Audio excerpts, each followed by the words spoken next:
ਸਤਿ ਸ਼੍ਰੀ ਅਕਾਲ। ਤੁਸੀਂ ਜੁੜੇ ਹੋਏ ਹੋ ਪੰਜਾਬੀ ਰੇਡੀਓ USA ਦੇ ਨਾਲ ਤੇ ਮੈਂ ਹਾਂ ਪ੍ਰਵੀਨ ਸ਼ਰਮਾ ਲੈ ਕੇ ਹਾਜ਼ਰ ਹਾਂ ਪ੍ਰੋਗਰਾਮ ਖਬਰ ਤੇ ਨਜ਼ਰ। ਖਬਰ ਤੇ ਨਜ਼ਰ ਪ੍ਰੋਗਰਾਮ ਦੇ ਵਿੱਚ ਕਈ ਅਹਿਮ ਤੇ ਕਈ ਖਾਸ ਖਬਰਾਂ ਨੂੰ ਲੈ ਕੇ ਚਰਚਾ ਕਰਨ ਦੇ ਲਈ ਜੁੜ ਚੁੱਕੇ ਨੇ ਪੰਜਾਬ ਤੋਂ ਸੀਨੀਅਰ ਪੱਤਰਕਾਰ ਦੀਪਕ ਸ਼ਰਮਾ ਚਨਾਰਥਲ ਜੀ। ਸ਼ਰਮਾ ਸਤਿ ਸ਼੍ਰੀ ਅਕਾਲ, ਸਵਾਗਤ ਹੈ ਜੀ ਪੰਜਾਬੀ ਰੇਡੀਓ USA ਤੇ। ਸਤਿ ਸ਼੍ਰੀ ਅਕਾਲ ਪ੍ਰਵੀਨ ਜੀ, ਸਾਰੇ ਦਰਸ਼ਕਾਂ ਨੂੰ ਸਰੋਤਿਆਂ ਨੂੰ ਪਿਆਰ ਭਰੀ ਸਤਿ ਸ਼੍ਰੀ ਅਕਾਲ। ਸਤਿ ਸ਼੍ਰੀ ਅਕਾਲ ਜੀ। ਪ੍ਰੋਗਰਾਮ ਦੇ ਵਿੱਚ ਅੱਗੇ ਵਧਣ ਤੋਂ ਪਹਿਲਾਂ ਧੰਨਵਾਦ ਕਰਦੇ ਚੱਲੀ ਸਪਾਂਸਰਸ ਦਾ ਜਿਹੜੇ ਜ਼ਰੀਆ ਬਣਦੇ ਨੇ ਇਹਨਾਂ ਪ੍ਰੋਗਰਾਮਾਂ ਨੂੰ ਤੁਹਾਡੇ ਤੱਕ ਪਹੁੰਚਾਉਣ ਦੇ ਲਈ। ਖਾਲਸਾ ਇੰਸ਼ੋਰੈਂਸ ਏਜੰਸੀ ਵਾਲੇ ਜਿਨ੍ਹਾਂ ਤੋਂ ਤੁਸੀਂ ਹਰ ਤਰੀਕੇ ਦੀ ਇੰਸ਼ੋਰੈਂਸ ਲੈ ਸਕਦੇ ਹੋ। ਇੰਸ਼ੋਰੈਂਸ ਬਾਰੇ ਪਤਾ ਕਰਨ ਦੇ ਲਈ ਇਹਨਾਂ ਦਾ ਨੰਬਰ ਹੈ 468-272-2500। ਇਹ 1992 ਤੋਂ ਲਗਾਤਾਰ ਇੰਸ਼ੋਰੈਂਸ ਬਿਜ਼ਨਸ ਦੇ ਵਿੱਚ ਸ਼ਾਨਦਾਰ ਸੇਵਾਵਾਂ ਦੇ ਰਹੇ ਨੇ ਤੇ ਅਮਰੀਕਾ ਭਰ ਦੇ ਵਿੱਚ ਇੰਸ਼ੋਰੈਂਸ ਕਰਦੇ ਨੇ। ਓਬਾਮਾ ਕੇਅਰ, ਮੈਡੀਕੇਅਰ ਜਾਂ ਫਿਰ ਕਵਰਡ ਕੈਲੀਫੋਰਨੀਆ ਬਾਬਤ ਪਾਲਿਸੀ ਕਰਵਾਉਣ ਦੇ ਲਈ, ਸਲਾਹ ਲੈਣ ਦੇ ਲਈ ਅੱਜ ਹੀ ਕਾਲ ਕਰੋ 468-272-2500 ਤੇ। ਟਰਕੀਅਨ ਇਮੀਗ੍ਰੇਸ਼ਨ ਲਾ ਫਰਮ ਵਾਲੇ ਜੇ ਟਰਕੀਆਣਾ ਟੌਰਨੀ ਟਰਕੀਆਣਾ ਦੇ ਨਾਲ ਤੁਸੀਂ US ਇਮੀਗ੍ਰੇਸ਼ਨ ਬਾਬਤ ਕੋਈ ਵੀ ਸਲਾਹ ਕਰਨੀ ਹੈ ਤਾਂ ਇਹਨਾਂ ਦਾ ਨੰਬਰ ਹੈ 4159090503। ਗੁਰਦੀਪ ਸਿੰਘ ਬਿਰਦੀ ਕਲੋਬਿਸ, ਮਨਦੀਪ ਸਿੰਘ, ਸੰਦੀਪ ਕੌਰ ਸੈਨ ਹੋਜ਼ੇ, ਅਮਰੀਕ ਸਿੰਘ ਅਟਵਾਲ, ਜਰਨੈਲ ਸਿੰਘ ਯੂਨੀਵਰਸਿਟੀ, ਗੁਰਨਾਮ ਸਿੰਘ ਐਂਟੀਲੋਪ ਤੇ ਜਰਨੈਲ ਸਿੰਘ ਸਿਆਟਲ ਤੋਂ। ਇਹਨਾਂ ਸਾਰੇ ਹੀ ਸਪਾਂਸਰਸ ਦਾ ਬਹੁਤ-ਬਹੁਤ ਧੰਨਵਾਦ। ਤੇ ਜੇਕਰ ਤੁਸੀਂ ਵੀ ਪੰਜਾਬੀ ਰੇਡੀਓ USA ਦੇ ਇਹਨਾਂ ਪ੍ਰੋਗਰਾਮਾਂ ਨੂੰ ਸਪਾਂਸਰ ਕਰਨਾ ਚਾਹੁੰਦੇ ਹੋ ਤਾਂ ਸਟੂਡੀਓ ਦਾ ਨੰਬਰ ਹੈ 468-272-5200। ਅੱਜ ਦਾ ਇਹ ਖਬਰ ਤੇ ਨਜ਼ਰ ਪ੍ਰੋਗਰਾਮ ਸਾਲ 2025 ਦੀ 30 ਸਤੰਬਰ ਦਾ ਪ੍ਰੋਗਰਾਮ ਹੈ ਤੇ ਦਿਨ ਅੱਜ ਮੰਗਲਵਾਰ ਹੈ।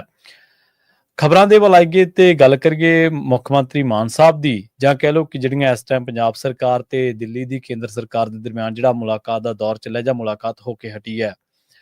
ਮੁੱਖ ਮੰਤਰੀ ਸਾਹਿਬ ਜਦੋਂ ਵਿਧਾਨ ਸਭਾ ਦੇ ਵਿੱਚ ਬੋਲ ਰਹੇ ਹੁੰਦੇ ਨੇ ਤੇ ਉਹਨਾਂ ਦੇ ਤੇਵਰ ਕੁਝ ਹੋਰ ਹੁੰਦੇ ਨੇ, ਜਦੋਂ ਰੈਲੀਆਂ ਤੇ ਹੁੰਦੇ ਨੇ, ਸਟੇਜਾਂ ਤੇ ਹੁੰਦੇ ਨੇ, ਜੀਪ ਜਿਹੜੀ ਉਹਨਾਂ ਦੀ ਕੋਲੀ ਗੱਡੀ ਹੈ, ਕਾਰ ਆ, ਜਦੋਂ ਉਹਦੀ ਵਿੱਚੋਂ ਨਿਕਲ ਕੇ ਗੱਲ ਜੀ ਕਰਦੇ ਨੇ ਉਦੋਂ ਤੇਵਰ ਕੁਝ ਹੋਰ ਹੁੰਦੇ ਨੇ।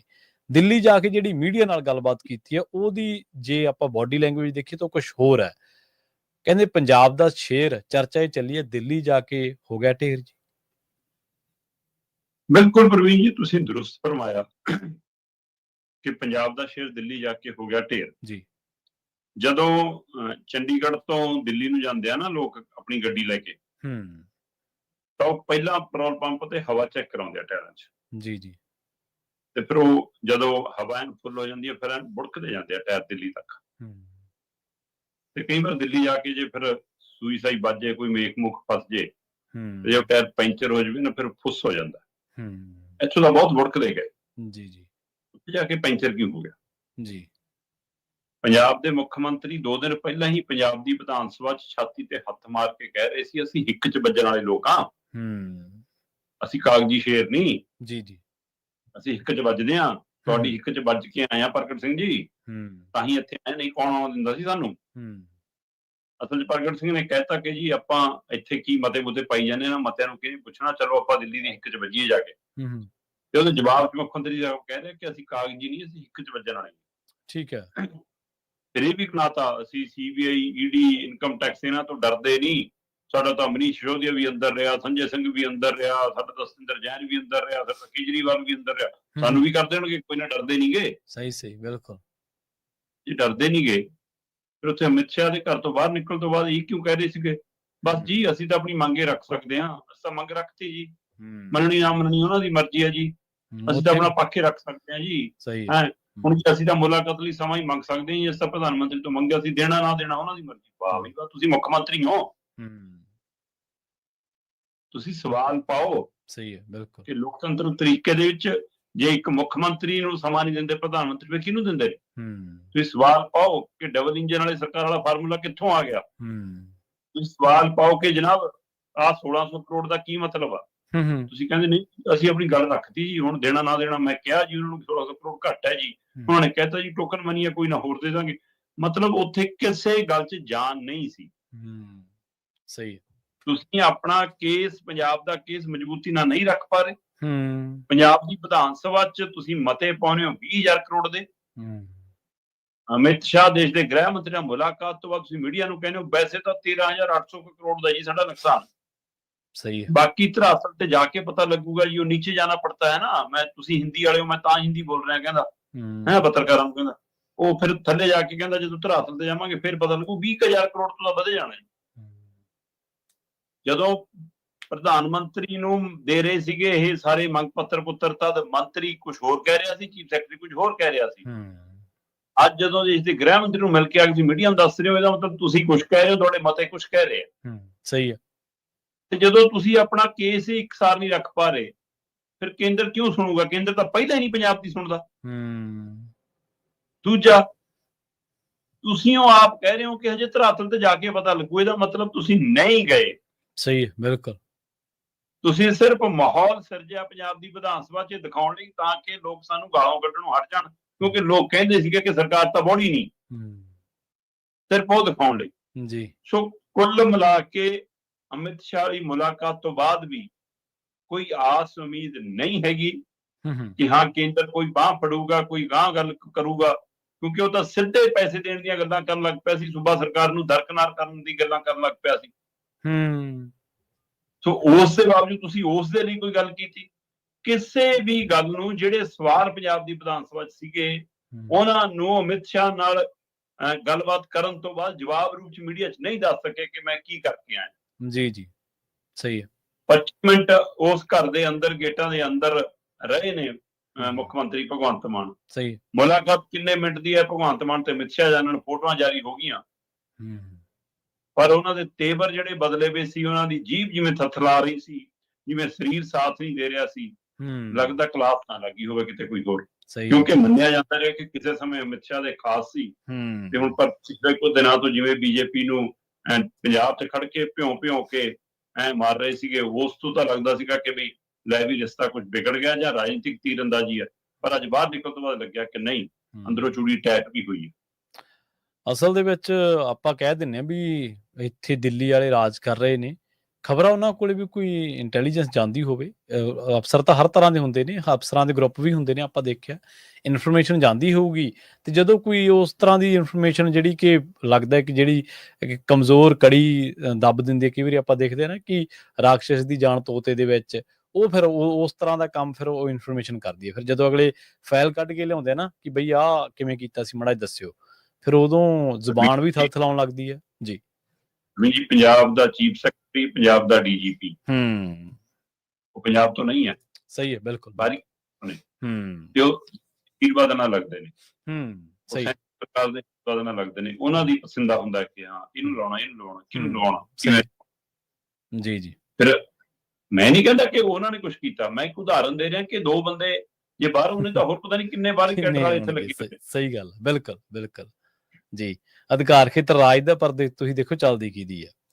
ਅਗਲੀ ਗੱਲ ਕਰੀਏ ਸ਼ਰਮਾ ਜੀ, ਇਸੇ ਸਰਕਾਰ ਦੀ ਚਰਚਾ ਆਪਾਂ ਕੱਲ ਵੀ ਕੀਤੀ ਸੀ, ਹਰਪਾਲ ਚੀਮਾ ਦੇ ਹਵਾਲੇ ਦੇ ਨਾਲ, ਪ੍ਰਤਾਪ ਸਿੰਘ ਬਾਜਵਾ ਦੇ ਹਵਾਲੇ ਦੇ ਨਾਲ ਸਵਾਲ ਖੜਾ ਹੋ ਗਿਆ ਵੀ ਮਾਨ ਸਰਕਾਰ ਨੂੰ ਕਿਤੇ ਸ਼ਰਾਬ ਹੀ ਨਾ ਲੈ ਕੇ ਬਹਿ ਜਾਵੇ। ਅੱਧੀ ਕੁ ਤਾਂ ਲੈ ਬੈਠੀ ਹੈ ਜੀ। ਠੀਕ ਹੈ, ਬਾਕੀ ਲੈ ਬੈਠੂਗੀ, ਕਿਉਂਕਿ ਦਿੱਲੀ ਵਾਲੀ ਟੀਮ ਤਾਂ ਇਹਨਾਂ ਦੀ ਇਸੇ ਸ਼ਰਾਬ ਨਹੀਂ ਢੇਰੀ ਕੀਤੀ ਹੈ ਜੀ। ਉਰੇ ਵਾਲੀ ਵੀ ਹੋ ਜੂਗੀ ਜੀ, ਇਹੋ ਜਿਹੀ ਪ੍ਰਕਿਰਿਆ। ਸਭ ਤੋਂ ਵੱਡਾ ਸਵਾਲ ਇਹ ਆ ਕਿ ਪੰਜਾਬ ਦੇ ਵਿੱਤ ਮੰਤਰੀ, ਜਿਹੜੇ ਐਕਸਾਈਜ਼ ਮਹਿਕਮੇ ਦੇ ਵੀ ਮਿਨਿਸਟਰ ਨੇ ਜੀ, ਉਹਨਾਂ ਦੇ ਉੱਤੇ ਵਿਰੋਧੀ ਧਿਰ ਦਾ ਲੀਡਰ ਪੰਜਾਬ ਦੀ ਵਿਧਾਨ ਸਭਾ ਦੇ ਵਿੱਚ ਖੜ ਕੇ ਕਹਿ ਰਿਹਾ ਕਿ ਇਹ ਸ਼ਰਾਬ ਕੰਪਨੀਆਂ ਤੋਂ ਸਵਾ ਕਰੋੜ ਰੁਪਇਆ ਲੈਂਦਾ ਹੈ, ਮਹੀਨੇ ਦਾ 35 ਤੋਂ 40 ਕਰੋੜ ਇਕੱਠਾ ਕਰਦਾ। ਤੇ ਆਪਾਂ ਕੱਲ ਵੀ ਗੱਲ ਕਰ ਰਹੇ ਸੀਗੇ ਜੀ ਜੀ, ਇਸ ਮਾਮਲੇ ਦੇ ਉੱਤੇ ਕੋਈ ਵੀ ਇੱਕ ਵੀ ਲੀਡਰ ਦਲਜੀਤ ਚੀਮੇ ਦੀ ਪਿੱਠ ਤੇ ਨਹੀਂ ਆਇਆ। ਸਹੀ ਹੈ, ਸਨਾਟਾ ਛਾਇਆ ਰਿਹਾ, ਨਾ ਤਾਂ ਵਿਧਾਨ ਸਭਾ ਦੇ ਅੰਦਰ, ਨਾ ਵਿਧਾਨ ਸਭਾ ਦੇ ਬਾਹਰ। ਮਾੜੀ ਜੀ ਗੱਲ ਤੇ ਕੇਜਰੀਵਾਲ ਦੀ ਪੁੱਛਗਿੱਛ ਤੇ ਕਿਸੇ ਕੇਂਦਰੀ ਮੰਤਰੀ ਦੇ ਬਿਆਨ ਤੇ 4 ਪ੍ਰੈਸ ਕਾਨਫਰੰਸਾਂ ਕਰ ਦਿੰਦੇ ਆ ਇਹਨਾਂ ਦੇ ਮੰਤਰੀ। ਸਹੀ ਹੈ। ਤੇ ਅੱਜ ਮੁੱਖ ਮੰਤਰੀ ਤੋਂ ਬਾਅਦ ਜਿਹੜਾ ਦੂਏ ਨੰਬਰ ਦਾ ਮੰਤਰੀ ਹੈ, ਜਿਹੜਾ ਮੁੱਖ ਮੰਤਰੀ ਬਣਨ ਦਾ ਵੀ ਦਾਅਵੇਦਾਰ ਹੈ, ਉਸ ਬੰਦੇ ਤੇ ਐਡੀ ਬੜੀ ਉਂਗਲ ਉੱਠੀ ਹੋਵੇ, ਸਮੁੱਚੀ ਪਾਰਟੀ ਤੇ ਮਾਨ ਸਰਕਾਰ ਤੇ ਉਂਗਲ ਹੈ। ਸਹੀ ਹੈ। ਤੇ ਤੁਸੀਂ ਹੁਣ ਪ੍ਰੈਸ ਕਾਨਫਰੰਸ ਕਰਕੇ ਕਿਉਂ ਨਹੀਂ ਦਾਅਵਾ ਕੀਤਾ? ਹੁਣ ਤੱਕ ਕੋਈ ਨੋਟਿਸ ਕਿਉਂ ਨਹੀਂ ਕੱਢਿਆ ਪ੍ਰਤਾਪ ਸਿੰਘ ਬਾਜਵੇ ਨੂੰ ਕਿ ਵੀ ਤੇਰੇ ਤੇ ਮਾਨਹਾਨੀ ਦਾ ਕੇਸ ਕਰਦੇ ਆ? ਸਹੀ ਹੈ, ਗਲਤ ਹੈ। ਜਿਹੜੇ ਨਾਂ ਗਿਣਾ ਰਹੇ ਸੀ ਨਾ ਭਗਵੰਤ ਮਾਨ, ਸਾਡਾ ਤਾਂ ਕੇਜਰੀਵਾਲ ਵੀ ਅੰਦਰ ਰਿਹਾ ਹੈ, ਸਾਡਾ ਸਤਿੰਦਰ ਜੈਨ ਵੀ, ਸਾਡਾ ਤਾਂ ਮਨੀਸ਼ ਸਿਸੋਦੀਆ ਵੀ, ਸੰਜੇ ਸਿੰਘ ਵੀ, ਇਹ ਸਾਰੇ ਕਿਹੜੇ ਮਾਮਲਿਆਂ 'ਚ ਗਏ ਸੀ ਜੀ? ਦਿੱਲੀ ਐਕਸਾਈਜ਼ ਨਾਲ ਸੰਬੰਧਿਤ ਮਾਮਲਾ ਹੀ ਹੈ ਨਾ, ਐਕਸਾਈਜ਼ ਪਾਲਿਸੀ ਨਾਲ। ਬਿਲਕੁਲ, ਸ਼ਰਾਬ ਘੁਟਾਲੇ ਦਾ ਹੀ ਮਸਲਾ ਹੈ ਨਾ। ਉਹ ਪਾਲਿਸੀ ਜਿਹੜੀ ਤੁਸੀਂ ਦਿੱਲੀ ਦੇ ਲਈ ਬਣਾਈ, ਤੇ ਉਹ ਤੋਂ ਬਾਅਦ ਤੁਸੀਂ ਉਹਦਾ ਨਿੱਜੀ ਤੌਰ ਤੇ ਚਰਚਾ ਆਈ ਕਿ ਤੁਹਾਨੂੰ ਫਾਇਦਾ ਮਿਲ ਰਿਹਾ ਤੇ ਤੁਹਾਡੇ ਤੇ ਕਾਰਵਾਈ ਹੋਣ ਲੱਗ ਪਈ। ਤੁਸੀਂ ਉਹ ਪਾਲਿਸੀ ਵਾਪਸ ਲੈ ਲਈ, ਪਰ ਉਹਦੇ ਬਾਵਜੂਦ ਵੀ ਤੁਹਾਡੇ ਤੇ ਕਾਰਵਾਈ ਹੋਈ। ਕੀ ਉਹਨੇ ਬਦਲਾਖੋਰੀ ਦੀ ਕਾਰਵਾਈ ਹੈ? ਕੀ ਇਹ ਸ਼ਰਾਬ ਘੁਟਾਲੇ ਦੀ ਕਾਰਵਾਈ ਹੈ? ਪਰ ਲੋਕਾਂ ਨੂੰ ਕਿਉਂ ਗੱਲਾਂ ਮਨਾਂ ਨੂੰ ਜਚਣ ਲੱਗ ਗਈਆਂ ਕਿ ਤੁਸੀਂ ਆ ਕੁਝ ਕੀਤਾ ਹੋਊਗਾ? ਜੀ ਸਹੀ। ਕਿਉਂ ਤੁਹਾਡੇ ਤੇ ਮਤਲਬ ਯਕੀਨ ਨਹੀਂ ਰਿਹਾ, ਜਿਹੜੇ ਤੁਸੀਂ ਆਪਣੇ ਨੂੰ ਕੱਟੜ ਇਮਾਨਦਾਰ ਦੱਸਦੇ ਸੀ? ਫਿਰ ਉਹੀ ਪਾਲਿਸੀ ਦੀ ਕਾਪੀ ਪੰਜਾਬ 'ਚ ਤੁਸੀਂ ਲਾਗੂ ਕੀਤੀ ਤੇ ਉੱਥੋਂ ਵਾਪਸ ਹੋ ਗਈ ਤੇ ਇੱਥੇ ਕਿਵੇਂ ਚਲਾ ਲਈ? ਫਿਰ ਜਦੋਂ ਇੱਥੇ ਵੀ ਘਿਰਦੇ ਨਜ਼ਰ ਆਏ ਫਿਰ ਉਦੋਂ ਵੀ ਪਿਛਾਂ ਹਟੇ। ਪਰ ਪੰਜਾਬ ਦੇ ਅਫਸਰਾਂ ਅਧਿਕਾਰੀਆਂ ਤੋਂ ਵੀ ਦਿੱਲੀ ਵਾਲੇ ਮਾਮਲੇ 'ਚ ਪੁੱਛਗਿੱਛ ਹੋ ਚੁੱਕੀ ਹੈ। ਸਹੀ ਹੈ, ਬਿਲਕੁਲ। ਉਹ ਤੋਂ ਬਾਅਦ ਉਹ ਫਾਈਲਾਂ ਕਿਉਂ ਦਬੀਆਂ, ਕਿਉਂ ਕੇਸ ਚੁੱਪ ਹੋਇਆ, ਕਿਹੜੀ ਸੌਦੇਬਾਜ਼ੀ ਹੋਈ ਹੈ, ਰੱਬ ਜਾਣੇ। ਪਰ ਹਰਪਾਲ ਚੀਮਾ ਤੇ ਪ੍ਰਤਾਪ ਬਾਜਵੇ ਦੀ ਬਹਿਸ ਨੇ ਇੱਕ ਵਾਰ ਫਿਰ ਸਵਾਲ ਖੜਾ ਕਰਤਾ ਜੀ। ਜੇ ਵਿੱਤ ਮੰਤਰੀ ਇਹ ਕਹਿੰਦੇ ਨੇ ਵੀ ਕਿ ਇਹਨੇ ਆ ਜ਼ਮੀਨਾਂ ਖਰੀਦੀਆਂ, ਆ ਦੇਖੋ ਜੀ ਇਹਦਾ ਰੇਤਾ ਇਹਨੂੰ ਪਤਾ ਸੀ ਆਉਣਾ ਹੈ ਜੀ, ਤੇ ਗਾਂ ਤੋਂ ਪ੍ਰਤਾਪ ਬਾਜਵਾ ਕਹਿੰਦਾ ਮੈਂ ਤਾਂ ਪੈਸੇ ਦੇ ਕੇ ਖਰੀਦੀਆਂ, ਮੈਂ ਤਾਂ ਮੁੱਲ ਖਰੀਦੀਆਂ, ਮਾਲਕਾਂ ਤੋਂ ਖਰੀਦੀਆਂ, ਚੋਰਾਂ ਤੋਂ ਨਹੀਂ, ਤੁਹਾਨੂੰ ਵੀ ਖਜ਼ਾਨੇ 'ਚ ਪੈਸਾ ਦਿੱਤਾ, ਰਜਿਸਟਰੀਆਂ ਕਰਾਈਆਂ, ਦੱਸੋ ਮੈਂ ਕੀ ਗੁਨਾਹ ਕਰ ਲਿਆ? ਮੈਂ ਕਹਿੰਦਾ ਜੇ ਤੁਹਾਨੂੰ ਇਹ ਲੱਗਦਾ ਕਿ ਉਹਨੇ ਕੋਈ 2 ਨੰਬਰ ਦੀ ਕਮਾਈ ਨਾਲ ਖਰੀਦੀਆਂ, ਤੁਹਾਨੂੰ ਜੇ ਪਤਾ ਹੈ ਕਿ ਰਜਿਸਟਰੀ ਇੰਨੇ ਦੀ ਹੋਈ ਹੈ, ਜ਼ਮੀਨ ਇੰਨੇ ਦੀ ਹੈ ਨਾ, ਤਾਂ ਕਰਾਓ ਜਾਂਚ। ਤੁਸੀਂ ਸਰਕਾਰ ਹੋ ਬਿਲਕੁਲ। ਪ੍ਰਤਾਪ ਬਾਜਵੇ ਦੀਆਂ ਖੋਲੋ ਫਾਈਲਾਂ। ਸਵਾਲ ਤਾਂ ਇਹ ਹੈ। ਸਵਾਲ ਤਾਂ ਫਿਰ ਇਹ ਵੀ ਹੈ ਕਿ ਜੇ ਉਹਨਾਂ ਬੰਨਾਂ ਦੇ ਉੱਤੇ ਜਿਹੜੇ ਤੁਸੀਂ ਕਹਿੰਦੇ ਹੋ ਤੁਸੀਂ ਬੰਨਾਂ ਦੇ ਨੇੜੇ ਜੀ, ਖੱਡਾਂ ਦੇ ਨੇੜੇ ਜੀ ਨੇ ਜ਼ਮੀਨਾਂ ਖਰੀਦੀਆਂ, ਇਹਦਾ ਮਤਲਬ ਜਿਹੜੇ ਉੱਥੇ ਪਹਿਲਾਂ ਤੋਂ ਕਿਸਾਨ ਬੈਠੇ ਨੇ ਉਹ ਵੀ ਇਸੇ ਉਮੀਦ ਨਾਲ ਖਰੀਦ ਕੇ ਬੈਠੇ ਨੇ ਕਿ ਹਾਂ ਭਾਈ ਰੇਤਾ ਆਊਗਾ ਤੇ ਅਸੀਂ ਮਾਲੋ ਮਾਲ ਹੋ ਜਾਵਾਂਗੇ ਜੀ। ਮਤਲਬ ਜੇ ਇੱਕ ਲੀਡਰ ਅਚੇਚਾ ਆ ਕੇ ਉੱਥੇ ਜ਼ਮੀਨਾਂ ਖਰੀਦ ਰਿਹਾ, ਤੁਹਾਨੂੰ ਉਹ ਲੱਗਦਾ ਉਹਦੇ ਮਾਇਨੇ ਨੇ, ਫਿਰ ਜਾਂਚ ਕਿਹਨੇ ਕਰਾਉਣੀ ਹੈ, ਇਨਕੁਆਇਰੀ ਕਿਹਨੇ ਕਰਾਉਣੀ ਹੈ, ਉਹਦੇ ਤੇ ਕਾਰਵਾਈ ਕਿਹਨੇ ਕਰਾਉਣੀ ਹੈ? ਕਰਾ ਲਓ। ਪਰ ਜੇ ਮੋੜਵਾਂ ਸਵਾਲ ਉਹ ਕਰਦਾ ਹੈ ਕਿ ਜੀ ਤੁਸੀਂ ਇੰਨਾ ਪੈਸਾ ਲੈਂਦੇ ਹੋ ਸ਼ਰਾਬ ਕੰਪਨੀਆਂ ਤੋਂ, ਤਾਂ ਟੁੱਟ ਕੇ ਪੈ ਜਾਂਦੇ, ਸੱਤੀ ਕੱਪੜੀ ਅੱਗ ਲੱਗ ਜਾਣੀ ਸੀ ਕਿ ਆ ਕਿਵੇਂ ਕਹਿਤਾ ਸਾਨੂੰ ਕੱਟੜ ਇਮਾਨਦਾਰ ਸਰਕਾਰ ਨੂੰ। ਕਿਉਂ ਨਹੀਂ ਰਿਐਕਸ਼ਨ ਹੋਇਆ? ਸਹੀ ਹੈ, ਬਿਲਕੁਲ। ਕਿਉਂ ਨਹੀਂ ਬਾਂਹ ਖੜੀ ਕਰਕੇ ਸਾਰੇ ਸਦਨ ਦੇ ਵਿੱਚ ਸੱਤਾਧਾਰੀ ਧਿਰ ਦੇ ਐਮਐਲਏ ਨੇ ਕਿਹਾ ਸਪੀਕਰ ਸਾਹਿਬ ਨੂੰ ਕਿ ਸਪੀਕਰ ਸਾਹਿਬ ਕਾਰਵਾਈ ਕਰੋ, ਪ੍ਰਤਾਪ ਬਾਜਵੇ ਤੇ ਇਸ ਪਵਿੱਤਰ ਸਦਨ 'ਚ ਖੜ ਕੇ ਝੂਠ ਬੋਲ ਰਿਹਾ, ਝੂਠੇ ਦੋਸ਼ ਲਾ ਰਿਹਾ ਜੀ, ਇਹਨਾਂ ਲਾਈਨਾਂ ਨੂੰ ਹਟਾਓ ਜੀ। ਹਟੀਆਂ ਨਹੀਂ, ਰਿਕਾਰਡ 'ਚ ਨਹੀਂ ਹਟੇਗਾ। ਸਹੀ ਗੱਲ, ਬਿਲਕੁਲ। ਦੂਸਰੇ ਪਾਸੇ ਸਵਾਲ ਤਾਂ ਇਹ ਤੋਂ ਬਾਅਦ ਇਹ ਹੈ ਕਿ ਸਰਕਾਰ ਆਪ ਕਹਿੰਦੀ ਜੇ ਸੱਚੀ ਸੁੱਚੀ ਹੁੰਦੀ ਕਿ ਅਸੀਂ ਜਾਂਚ ਕਰਾਉਣੇ, ਆ ਲਓ ਤੁਸੀਂ ਆਪਣੇ ਐਮਐਲਏ ਪਾਓ, 2 ਸਾਡੇ ਪਾਓ, 4 ਆਪ ਪਾਓ, 1 ਰਿਟਾਇਰ ਜੱਜ ਪਾਓ, ਬਣਾਓ ਕਮੇਟੀ, ਇੱਥੇ ਹੀ ਫੈਸਲਾ ਹੋ ਜਾਵੇ, ਜਾਂਚ ਹੋਣੀ ਚਾਹੀਦੀ ਹੈ ਜੀ।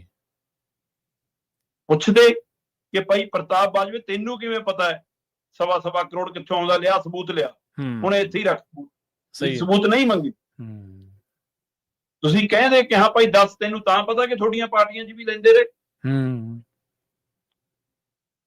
ਹੁਣ ਉਹ ਤੋਂ ਅੱਗੇ ਪ੍ਰਤਾਪ ਬਾਜਵੇ ਨੇ ਕੋਈ ਐਕਸ਼ਨ ਲਿਆ ਜੀ? ਜੇ ਤੁਸੀਂ ਜ਼ਿੰਮੇਵਾਰ ਹੋ ਤੇ ਤੁਸੀਂ ਐਡੇ ਵੱਡੇ ਦੋਸ਼ ਸਰਕਾਰ ਤੇ ਲਾਏ ਨੇ, ਬਾਹਰ ਆ ਕੇ ਪ੍ਰੈਸ ਕਾਨਫਰੰਸ ਕਰਦੇ ਹੋ, ਰਾਜਪਾਲ ਨੂੰ ਮੰਗ ਪੱਤਰ ਦਓਗੇ? ਕੀ ਕੋਰਟ ਦੇ ਵਿੱਚ ਕੋਈ ਪਟੀਸ਼ਨ ਦਾਖਲ ਕਰੋਗੇ? ਜਾਂਚ ਮੰਗੋਗੇ? ਕੀ ਜਨਤਕ ਕਚਹਿਰੀ 'ਚ ਕੋਈ ਮੰਗ ਕਰੋਗੇ ਕਿ ਲੋਕਾਂ 'ਚ ਜਾ ਕੇ ਕਿ ਹਾਂ ਵੀ ਮੈਂ ਇਹਦੀ ਜਾਂਚ ਦੀ ਮੰਗ ਕਰਦਾ? ਕੀ ਕਰੋਗੇ? ਜਾਂ ਉੱਥੇ ਹੀ ਓਨਾ ਹੀ ਤਾਨੇ ਮਿਹਣੇ ਹੋਣਾ ਸੀ ਤੁਸੀਂ ਵੀ? ਤੁਹਾਨੂੰ ਪਤਾ ਕਿ ਜੇ ਪਰਤਾਂ ਖੁੱਲੀਆਂ ਤਾਂ ਇਹ ਸ਼ਰਾਬ ਆਮ ਆਦਮੀ ਪਾਰਟੀ ਨੂੰ, ਸਰਕਾਰ ਨੂੰ ਤਾਂ ਲੈ ਬੈਠੂਗੀ, ਪਰ ਸਾਡੇ ਵੀ ਪੁਰਾਣੇ ਕਈਆਂ ਦੇ ਪਰਤਾਂ ਖੋਲੂ, ਕਿਉਂਕਿ ਜਿਹੜਾ ਵੀ ਫਿਰ ਐਕਸਾਈਜ਼ ਮੰਤਰੀ ਰਹੂਗਾ ਹਿਸਾਬ ਤਾਂ ਉਹਦਾ ਵੀ ਕਰਨਾ ਬਣਦਾ ਜੀ। ਸਹੀ ਹੈ। ਤੇ ਉਹਦੇ ਹੱਕਾਂ ਦਾ ਵੀ ਕਰਨਾ ਬਣਦਾ। ਇਹਦਾ ਮਤਲਬ ਤੁਹਾਨੂੰ ਪਤਾ ਹੀ ਹੁੰਦਾ ਨਾ ਕਿ ਕਿੰਨਾ ਕਮਿਸ਼ਨ ਆਉਂਦਾ, ਕਿੰਨਾ ਨਹੀਂ। ਤੇ ਫਿਰ ਇਹ ਵੀ ਸਵਾਲ ਹੈ। ਸੋ ਪ੍ਰਤਾਪ ਬਾਜਵਾ ਦੀ ਹੁਣ ਉਸ ਗੱਲ ਤੋਂ ਬਾਅਦ ਚੁੱਪ ਕਿਉਂ ਹੈ, ਤੇ ਵਿਰੋਧੀ ਧਿਰ ਦੇ ਸਵਾਲ ਦੇ ਉੱਤੇ ਸੱਤਾਧਾਰੀ ਧਿਰ ਉੱਥੇ ਹੀ ਕਿਉਂ ਚੁੱਪ ਹੋ ਗਈ? ਸਵਾਲ ਤਾਂ ਇਹ ਵੀ ਹੈ। ਇਸ ਲਈ ਮੈਨੂੰ ਤਾਂ ਇਹ ਲੱਗਦਾ ਜੀ ਦਿੱਲੀ ਵਾਲੀ ਟੀਮ ਇਹਨਾਂ ਦੀ ਫਸ ਲਈ, ਇਹ ਕਿਤੇ ਫਸ ਨਾ ਜਾਣ। ਸੋ ਇਹ ਸ਼ਰਾਬ ਪਾਲਿਸੀ, ਸ਼ਰਾਬ ਹੀ ਆਮ ਆਦਮੀ ਪਾਰਟੀ ਨੂੰ ਲੈ ਬੈਠੋ ਜੀ। ਉਹ ਕਈ ਕਹਿੰਦੇ ਹੁੰਦੇ ਸੀ ਨਾ, ਦਾਲ 'ਚ ਕੋਕੜੂ ਹੈ, ਇੱਥੇ ਲੱਗਦਾ ਸਾਰੀ ਦਾਲ ਹੀ ਕਾਲੀ ਹੈ ਜੀ। ਅਗਲੀ ਗੱਲ ਕਰੀਏ ਅਕਾਲੀ ਦਲ ਦੀ। ਸ਼ਰਮਾ ਜੀ, ਅਕਾਲੀ ਦਲ ਨੂੰ ਝਟਕੇ ਤੇ ਝਟਕੇ ਲੱਗ ਰਹੇ ਨੇ। ਪਹਿਲਾਂ ਅਨਿਲ ਜੋਸ਼ੀ ਦੇ ਰੂਪ ਦੇ ਵਿੱਚ ਤੇ ਬਾਅਦ ਦੇ ਵਿੱਚ ਕਹਿੰਦੇ ਕੋਈ ਕਹੀ ਜਾਂਦਾ ਕੱਢਤਾ ਚੀਮਾ ਨੂੰ, ਕੋਈ ਕਹੀ ਜਾਂਦਾ ਆਪੇ ਛੱਡ ਗਿਆ। ਦੇਖੋ ਜੀ, ਪਹਿਲੀ ਗੱਲ ਤਾਂ ਇਹ ਹੈ ਕਿ ਇਹ ਕੋਈ ਨਵਾਂ ਵਰਤਾਰਾ ਨਹੀਂ ਹੈ ਸੁਖਬੀਰ ਬਾਦਲ ਲਈ। ਠੀਕ ਹੈ। ਸੁਖਬੀਰ ਬਾਦਲ ਨੂੰ ਵੱਡੇ ਵੱਡੇ ਲੀਡਰ ਛੱਡ ਗਏ, ਅਕਾਲੀ ਦਲ ਦਾ ਸਾਥ ਵੱਡੇ ਵੱਡੇ ਲੀਡਰਾਂ ਨੇ ਛੱਡਤਾ। ਜਿਹੜੇ ਕਹਿੰਦੇ ਕਹਾਉਂਦੇ ਟਕਸਾਲੀ ਪਰਿਵਾਰ ਸੀ, ਉਹ ਪੀੜ੍ਹੀ ਦਰ ਪੀੜ੍ਹੀ ਜਿਹੜੇ ਅਕਾਲੀ ਦਲ ਨਾਲ ਤੁਰੇ ਆਉਂਦੇ ਸੀ, ਉਹ ਬਾਦਲ ਦਲ ਨਾਲ ਨਹੀਂ ਹੈਗੇ। ਪਰ ਇਹ ਵੀ ਕੋਈ ਦੋ ਰਾਏ ਨਹੀਂ ਕਿ ਜ਼ਿਆਦਾਤਰ ਅਕਾਲੀ ਦਲ ਦੀ ਲੀਡਰਸ਼ਿਪ ਪੂਰਨ ਰੂਪ ਦੇ ਵਿੱਚ ਬਾਦਲ ਦਲ ਨੂੰ ਛੱਡਣ ਤੋਂ ਬਾਅਦ ਜੇ ਗਈ ਆ ਤਾਂ ਉਹੀ ਜੀ ਵਿਚਾਰਧਾਰਾ ਦੀ ਉਹ ਕੋਈ ਸੈਕੰਡ ਲਾਈਨ 'ਚ ਜਾ ਕੇ ਖੜੀ ਹੈ। ਲਗਭਗ ਬਹੁਤ ਘੱਟ ਹੈ ਕਿ ਕੋਈ ਸਿੱਧੇ ਰੂਪ 'ਚ ਬੀਜੇਪੀ 'ਚ ਗਿਆ ਹੋਵੇ ਅਜੇ, ਜਾਂ ਬਹੁਤ ਘੱਟ ਹੈ ਕੋਈ ਕਾਂਗਰਸ ਵਾਲਾ ਤਾਂ ਕੋਈ ਹੈ ਹੀ ਨਹੀਂ ਇਹੋ ਜਿਹਾ ਲਗਭਗ ਜਿਹੜਾ ਕਾਂਗਰਸ ਕੰਨੀ ਨੂੰ ਮੂੰਹ ਕਰ ਲਵੇ, ਹੈ ਨਾ। ਤੋ ਇਹ ਲਈ ਮਤਲਬ ਇਹ ਜ਼ਰੂਰ ਸਵਾਲ ਹੁੰਦਾ ਕਿ ਏਦਾਂ ਹੋਊਗਾ ਕਿ ਜਿਹੜੇ ਟਕਸਾਲੀ ਪਰਿਵਾਰ ਨੇ ਫਿਰ ਉਹ ਬਾਹਰ ਹੋ ਜਾਂਦੇ ਨੇ ਸਿਸਟਮ 'ਚੋਂ, ਕਿਉਂਕਿ ਅਕਾਲੀ ਦਲ ਤਾਂ ਹੁਣ 10 ਸਾਲਾਂ ਤੋਂ ਸੱਤਾ ਤੋਂ ਬਾਹਰ ਹੈ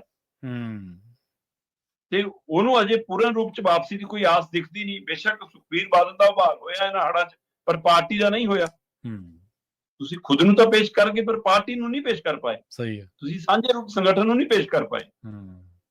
ਤੇ ਦੂਜਾ ਲੈ ਦੇ ਕੇ ਇਹੀ ਦਿਖੀ ਜਾਂਦਾ ਕਿ ਹਾਂ ਗਿਆਨੀ ਹਰਪ੍ਰੀਤ ਸਿੰਘ ਵਾਲਾ ਦਲ ਬੀਜੇਪੀ ਨਾਲ ਚੱਲਿਆ, ਸੁਖਬੀਰ ਬਾਦਲ ਵਾਲਾ ਦਲ ਮਤਲਬ ਇਹ ਨਾ ਬੀਜੇਪੀ ਨਾਲ ਚੱਲਿਆ, ਸੋ ਸਾਰੇ ਨੂੰ ਇਹੀ ਲੱਗੀ ਜਾਂਦਾ ਉਹਦੇ ਵਿੱਚ ਵੀ ਦੁਵਿਧਾ।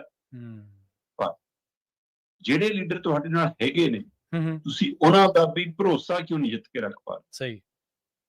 ਮਤਲਬ ਤੁਸੀਂ ਜਗਦੀਪ ਚੀਮਾ ਦੀ ਤੇ ਅਨਿਲ ਜੋਸ਼ੀ ਦੀ ਗੱਲ ਕਰ ਰਹੇ ਹੋ, ਹੈ ਨਾ। ਇਹ ਤਾਂ ਚਰਚੇ ਤਾਂ ਮਤਲਬ ਕਿ ਮਜੀਠੀਆ ਪਰਿਵਾਰ ਤੱਕ ਦੇ ਹੋਈ ਜਾਂਦੇ ਨੇ ਕਿ ਪਤਾ ਨਹੀਂ ਇਹ ਵੀ ਨਾ ਸਾਥ ਛੱਡ ਜਾਵੇ ਹੁਣ। ਹੋ ਰਿਹਾ ਸਹੀ। ਇਸ ਲਈ ਜਦੋਂ ਇਹ ਸਥਿਤੀ ਖੜੀ ਆ ਤਾਂ ਇਹਦਾ ਮਤਲਬ ਸੁਖਬੀਰ ਬਾਦਲ ਲਈ ਵੱਡੀ ਚੁਣੌਤੀ ਆ ਕਿ ਉਹਨੂੰ ਆਪਣੇ ਘਰੇ ਆਪਣੀ ਲੀਡਰਸ਼ਿਪ ਨੂੰ ਬਿਠਾ ਕੇ ਗੱਲ ਕਰਨ ਦੀ ਲੋੜ ਹੈ। ਜਗਦੀਪ ਚੀਮਾ ਪਿੱਛਾਂ ਤੋਂ ਮਤਲਬ ਕਿ ਦਾਦਿਆਂ ਤੋਂ ਅਕਾਲੀ ਦਲ ਨਾਲ ਤੁਰੇ ਆਉਂਦੇ ਨੇ, ਹੈ ਨਾ। ਉਹਨਾਂ ਦਾ ਟੱਬਰ ਪਿਓ ਮੰਤਰੀ ਰਿਹਾ, ਜਿਹੜੀ ਕੈਬਨਿਟ 'ਚ ਪ੍ਰਕਾਸ਼ ਸਿੰਘ ਬਾਦਲ ਮੰਤਰੀ ਹੁੰਦਾ ਸੀ ਉਸੇ ਦੇ ਵਿੱਚ ਉਹਨਾਂ ਦਾ ਪਿਓ ਰਣਜੀਤ ਸਿੰਘ ਚੀਮਾ ਉਹ ਵੀ ਮੰਤਰੀ ਰਿਹਾ। ਇਸ ਲਈ ਉਸ ਪਰਿਵਾਰ ਨੂੰ ਜੇ ਸਾਥ ਛੱਡਿਆ, ਮੈਂ ਕਹਿੰਦਾ ਹੋ ਸਕਦਾ ਕਿ ਜਗਦੀਪ ਚੀਮਾ ਦੀਆਂ ਕੋਈ ਖਾਮੀਆਂ ਹੋਣ, ਕੋਈ ਮਸਲਾ ਹੋਵੇ, ਪਰ ਉਹ ਕਹਿੰਦਾ ਜੀ ਆਹ ਚੱਕੋ ਮੈਂ ਅਸਤੀਫਾ ਭੇਜਿਆ ਸੁਖਬੀਰ ਬਾਦਲ ਨੂੰ ਤੇ ਉਹਨੇ ਹੱਥ ਜੋੜੇ ਨੇ। ਠੀਕ ਹੈ ਨਾ। ਤੇ ਪ੍ਰੈਸ ਕਾਨਫਰੰਸ ਕਰਕੇ ਕਹਿ ਰਿਹਾ ਤੇ ਉਧਰ ਦਲਜੀਤ ਸਿੰਘ ਚੀਮਾ ਹੋਰੀ ਕਹਿ ਰਹੇ ਨੇ ਜੀ ਅਸੀਂ ਪਾਰਟੀ ਚੋਂ ਕੱਢਤਾ, ਸਾਨੂੰ ਪਤਾ ਲੱਗ ਗਿਆ ਸੀ ਕਿ ਕੁਝ ਹੋਣ ਵਾਲਾ, ਕਿਉਂਕਿ ਚਰਚੇ ਤਾਂ ਇਹ ਹੋ ਗਏ ਸੀਗੇ ਕਿ ਨਾਇਬ ਸਿੰਘ ਸੈਣੀ ਆ ਰਹੇ ਨੇ ਪਿੰਡ ਟੌੜਾ, ਹੈ ਨਾ, ਪਰਿਵਾਰ ਨਾਲ ਦੁੱਖ ਸਾਂਝਾ ਕਰਨ ਤੇ ਜਾਂਦੇ ਜਾਂਦੇ ਸ਼ਾਇਦ ਫਤਿਹਗੜ੍ਹ ਸਾਹਿਬ ਇਹਨੂੰ ਸ਼ਾਮਲ ਕਰਾ ਜਾਣ। ਚਰਚੇ ਤਾਂ ਲੋਕ ਸਭਾ ਚੋਣਾਂ ਦੇ ਸਮੇਂ ਆਮ ਆਦਮੀ ਪਾਰਟੀ ਜਾਣ ਦੀਆਂ ਵੀ ਤੁਰ ਪਈਆਂ ਸੀਗੀਆਂ ਜਗਦੀਪ ਚੀਮਾ ਦੀਆਂ, ਹੋਏ ਤੇ ਰਹੇ ਨੇ। ਸੋ ਇਸ ਲਈ ਬੇਭਰੋਸਗੀ ਦੋਏ ਪਾਸੇ ਸੀ। ਪਰ ਜਿੱਥੋਂ ਤੱਕ ਸਵਾਲ ਹੈਗਾ ਅਨਿਲ ਜੋਸ਼ੀ ਦਾ, ਅਨਿਲ ਜੋਸ਼ੀ ਕਹਿੰਦਾ ਮੈਂ ਤਾਂ ਜੀ ਨਵੰਬਰ ਮਹੀਨੇ 'ਚ ਜਦੋਂ 2 ਦਸੰਬਰ ਵਾਲੇ ਫੈਸਲੇ ਆਏ ਉਹ ਤੋਂ ਪਹਿਲਾਂ ਹੀ ਅਕਾਲੀ ਦਲ ਛੱਡਤਾ ਸੀ, ਮੈਂ ਤਾਂ ਇਹਨਾਂ ਨਾਲ ਹੈ ਹੀ ਨਹੀਂਗਾ। ਇਹ ਵੱਖਰੀ ਗੱਲ ਆ ਕਿ ਉਹ ਪੁਰਾਣਾ ਭਾਜਪਾਈ ਹੈ ਤੇ ਅਕਾਲੀ ਬੀਜੇਪੀ ਸਰਕਾਰ 'ਚ ਮੰਤਰੀ ਰਿਹਾ ਤੇ ਇਸ ਲਈ ਉਹਨੂੰ ਲੱਗਿਆ ਸੀ ਕਿ ਇੱਕੋ ਵਿਚਾਰਧਾਰਾ ਵਾਲੇ ਆ, ਚੱਲ ਮੇਰੀ ਉਧਰ ਨਹੀਂ ਗੱਲ ਬਣ ਰਹੀ, ਹੈ ਨਾ, ਤੇ ਮੈਂ ਇੱਧਰ ਆ ਜਾਣਾ ਤੇ ਇੱਧਰੋਂ ਵੀ ਜਾਣਾ ਤਾਂ ਬਾਅਦ 'ਚ ਉਧਰ ਆ, ਇਕੱਠੇ ਹੋ ਜਾਣਗੇ। ਪਰ ਹੁਣ ਜਦੋਂ ਇਹ ਵੀ ਗੱਲ ਨਹੀਂ ਬਣਦੀ ਦਿਖ ਰਹੀ ਤੇ ਉਹਨੂੰ ਮਜਬੂਰਨ ਮੈਨੂੰ ਲੱਗਦਾ ਕਾਂਗਰਸ ਜਾਣ ਦਾ ਰਾਹ ਚੁਣਿਆ। ਔਰ ਹਫ਼ਤਾ ਹੋ ਗਿਆ ਕਹਿੰਦਾ, ਉਹਨੇ ਆਪ ਦੱਸੀ ਇਹ ਗੱਲ, ਫੋਟੋਆਂ ਉਹਨੇ ਆਪ ਜਨਤਕ ਉਹਦੇ ਹਵਾਲੇ ਨਾਲ ਜਨਤਕ ਹੋਈਆਂ ਨਹੀਂ, ਹੋਣੀ ਹੋਈਆਂ, ਕਿਸੇ ਨੂੰ ਨਹੀਂ ਜਾਣਕਾਰੀ ਸੀ ਕਿ ਉਹ ਕਿੱਧਰ ਜਾ ਰਿਹਾ। ਰਾਹੁਲ ਗਾਂਧੀ ਨਾਲ ਫੋਟੋਆਂ ਜਨਤਕ ਹੋਣ ਤੋਂ ਬਾਅਦ ਉਹਨੇ ਖੁਦ ਕਿਹਾ ਕਿ ਜੀ ਹਫ਼ਤਾ ਹੋ ਗਿਆ ਉੱਥੇ ਮਿਲਿਆ ਤਾਂ ਮੈਨੂੰ, ਤੇ ਹੁਣ ਅੱਜ ਹੋ ਸਕਦਾ ਉਹ ਰਸਮੀ ਤੌਰ ਤੇ ਜਿਹੜਾ ਭੁਪੇਸ਼ ਬਘੇਲ ਹੋਰਾਂ ਦੀ ਹਾਜ਼ਰੀ 'ਚ ਚੰਡੀਗੜ੍ਹ 'ਚ ਕਾਂਗਰਸ ਚਲਾ ਜਾਵੇ ਜੀ। ਸੋ ਅਕਾਲੀ ਦਲ ਦੇ ਹੀ ਝਟਕੇ ਨੇ ਜੀ, ਪਰ ਅਕਾਲੀ ਦਲ ਅਜੇ ਵੀ ਆਪਣੀ ਇਸ ਕਮਜ਼ੋਰੀਆਂ ਨੂੰ ਨਜਿੱਠਣ ਦੇ ਲਈ ਕਿਤੇ ਸਿਰ ਜੋੜ ਕੇ ਬੈਠ ਕੇ ਚਰਚਾ ਕਰਨ ਲਈ ਆਪਣੀ ਲੀਡਰਸ਼ਿਪ ਨਾਲੇ ਤਿਆਰ ਹੀ ਨਹੀਂ, ਆਪਣੀਆਂ ਖਾਮੀਆਂ ਨੂੰ ਦਰੁਸਤ ਕਰਨ ਲਈ ਅਜੇ ਤਿਆਰ ਹੀ ਨਹੀਂਗਾ। ਬੇਸ਼ੱਕ ਉਹ ਹੜ੍ਹਾਂ ਦੇ ਵਿੱਚ ਲੋਕਾਂ ਲਈ ਰਾਹਤ ਦੀ ਕੋਸ਼ਿਸ਼ ਕਰ ਰਿਹਾ ਸੁਖਬੀਰ ਬਾਦਲ, ਪਰ ਆਪਣੇ ਲਈ ਕੋਈ ਰਾਹਤ ਕਾਰਜ ਕਰਦਾ ਨਜ਼ਰ ਨਹੀਂ ਆ ਰਿਹਾ। ਸਹੀ ਹੈ, ਬਿਲਕੁਲ। ਇਸੇ ਕਰਕੇ ਤਾਂ ਜਿਹੜਾ ਕੋਈ ਜਾਂਦਾ ਉਹ ਕਹਿ ਦਿੰਦੇ ਆ ਉਹ ਬੇਫਿਕਰ ਹੋ ਕੇ ਵੀ ਜਾਂਦਾ ਤਾਂ ਜਾਣਦੇ। ਇਸ ਤਰੀਕੇ ਅਕਾਲੀ ਦਲ ਦਾ ਰੌਲਾ ਪਿਆ ਜਾਂ ਹੋਰ ਜਿੰਨੇ ਆਗੂ ਤੁਸੀਂ ਜ਼ਿਕਰ ਕੀਤਾ ਉਹਨਾਂ ਦੇ ਗਿਆਨ ਤੋਂ ਉਹਨਾਂ ਦੇ ਕੰਨ ਤੇ ਜੂੰ ਵੀ ਨਹੀਂ ਸਰਕੀ। ਤੇ ਜੇਕਰ ਆਪਾਂ ਇਹ ਕਹੀਏ ਵੀ ਸਾਡਾ ਕਾਡਰ ਬਹੁਤ ਵੱਡਾ ਤੇ ਕਾਡਰ ਇਕੱਲਾ ਕਾਡਰ ਹੀ ਰਹਿ ਜਾਊਗਾ। ਫਿਰ ਉਹ ਜਦੋਂ ਲੀਡਰ ਚਲੇ ਜਾਣਗੇ, ਜਿਨ੍ਹਾਂ ਦੇ ਨਾਲ ਲੋਕ ਗੰਢੇ ਹੋਏ ਨੇ ਉਹ ਚਲੇ ਜਾਣਗੇ, ਟਕਸਾਲੀ ਨਾ ਰਹਿਣਗੇ, ਤੇ ਫਿਰ ਕੌਣ ਰਹੂਗਾ ਤੁਹਾਡੇ ਨਾਲ?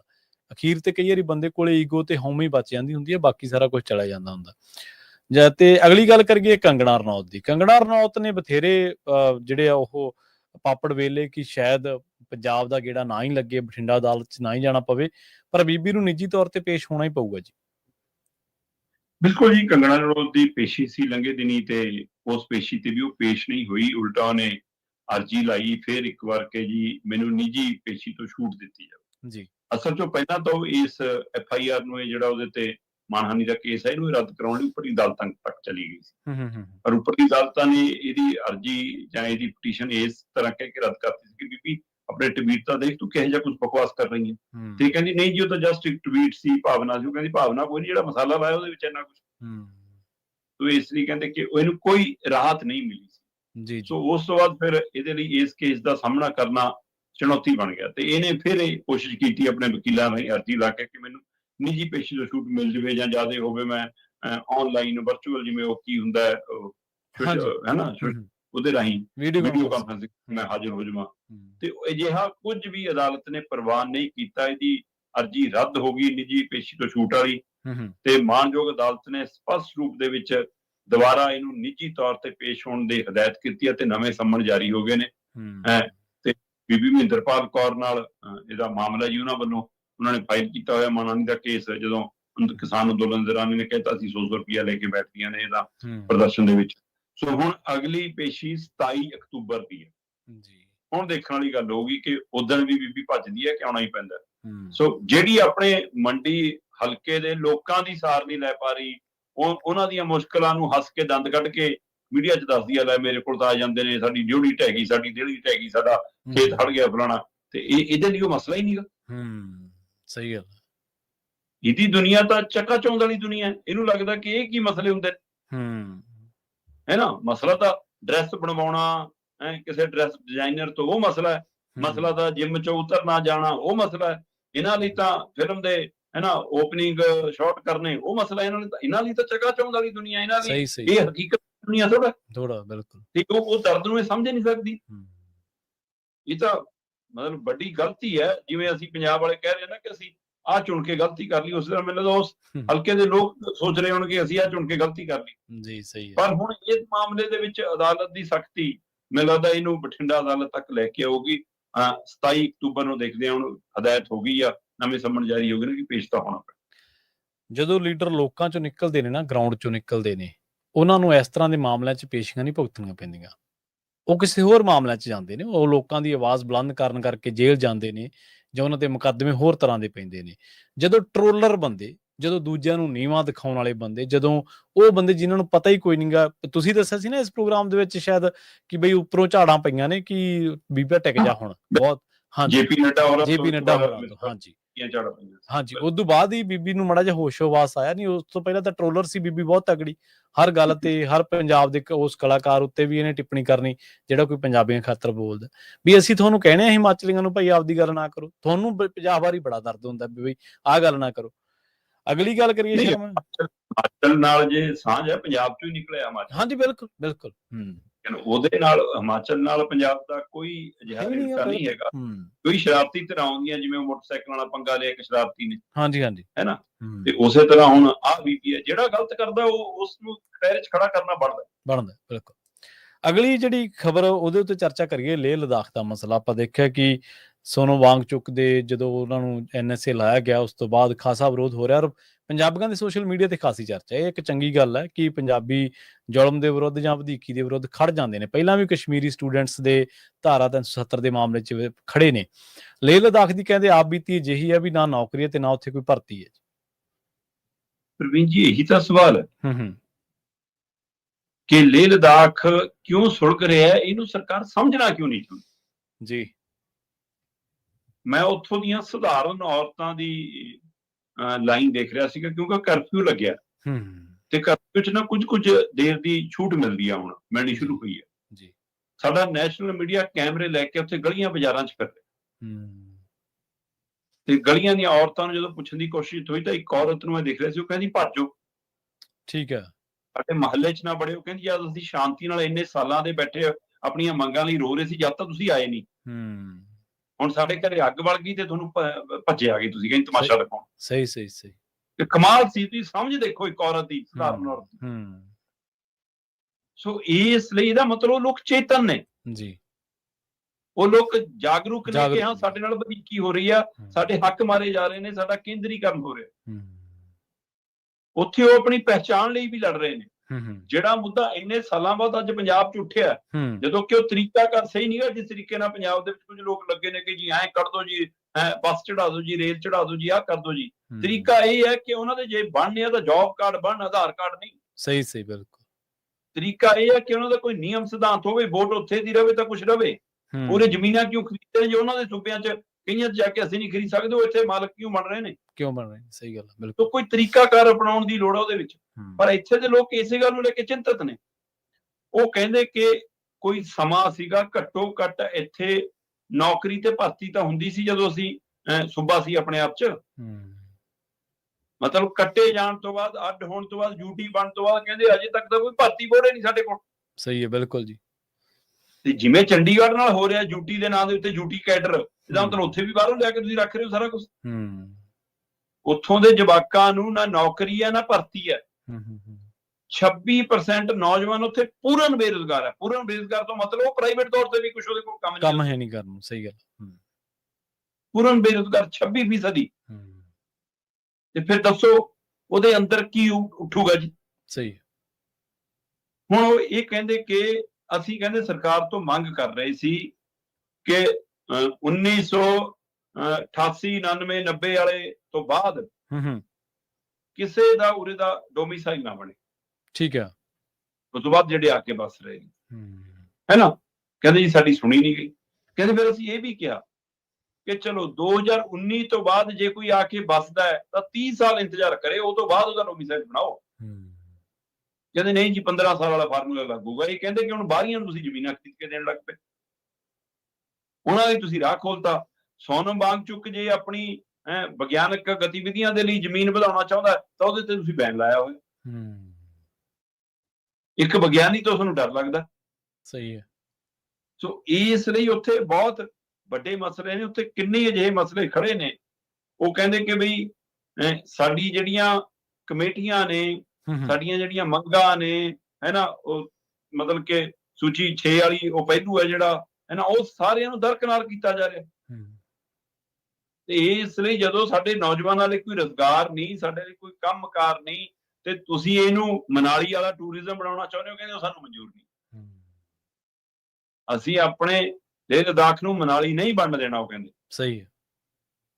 ਸੋ ਇਸ ਲਈ ਉਹ ਆਪਣੇ ਹੱਕਾਂ ਲਈ ਵੀ, ਆਪਣੇ ਸੂਬੇ ਦੇ ਅਧਿਕਾਰਾਂ ਲਈ ਵੀ ਚੇਤਨ ਨੇ। ਪਰ ਜਦੋਂ ਤੁਸੀਂ ਉਹਨਾਂ ਦੇ ਲੀਡਰ ਨੂੰ ਚੱਕੋਗੇ ਤਾਂ ਇਹ ਤਰੀਕਾ ਘਰ ਹੋਊਗਾ ਜਿਹੜਾ ਇਸ ਮਤਲਬ ਕਿ ਇੱਕ ਸਾਰੀ ਕਾਰਵਾਈ ਦੇ ਵਿੱਚ ਜਿਹੜਾ ਇੱਕ ਬੰਦੇ ਫੌਜੀ ਜਵਾਨ ਸੀਗਾ, ਉਹ ਕਾਰਗਲ ਦੀ ਲੜਾਈ ਤੱਕ ਲੜਿਆ ਸੀ। ਤੁਸੀਂ ਇਹ ਦੇਖੋ ਜਿਹੜਾ ਮਾਰਿਆ ਗਿਆ, ਹੈ ਨਾ, ਤੇ ਅਗਲੇ ਵਾਲੀ ਤਾਂ ਸ਼ਹੀਦ ਆ ਬਾਈ। ਫਿਰ ਤੁਸੀਂ ਕਹੀ ਜਾਓ ਜੋ ਕਰਨਾ, ਪਰ ਉੱਥੇ ਕਰਫਿਊ ਲਾ ਕੇ ਜਬਰੀ ਤਲਵਾਰ ਦੀ ਨੋਕ ਤੇ, ਬੰਦੂਕ ਦੀ ਨੋਕ ਤੇ ਤੁਸੀਂ ਸ਼ਾਂਤੀ ਬਹਾਲ ਦੇ ਦਾਅਵੇ ਕਰ ਰਹੇ ਹੋ, ਜਦੋਂ ਕਿ ਤੁਹਾਨੂੰ ਚਾਹੀਦਾ ਕਿ ਉਹਨਾਂ ਲੋਕਾਂ ਦੀ ਗੱਲ ਸੁਣੋ।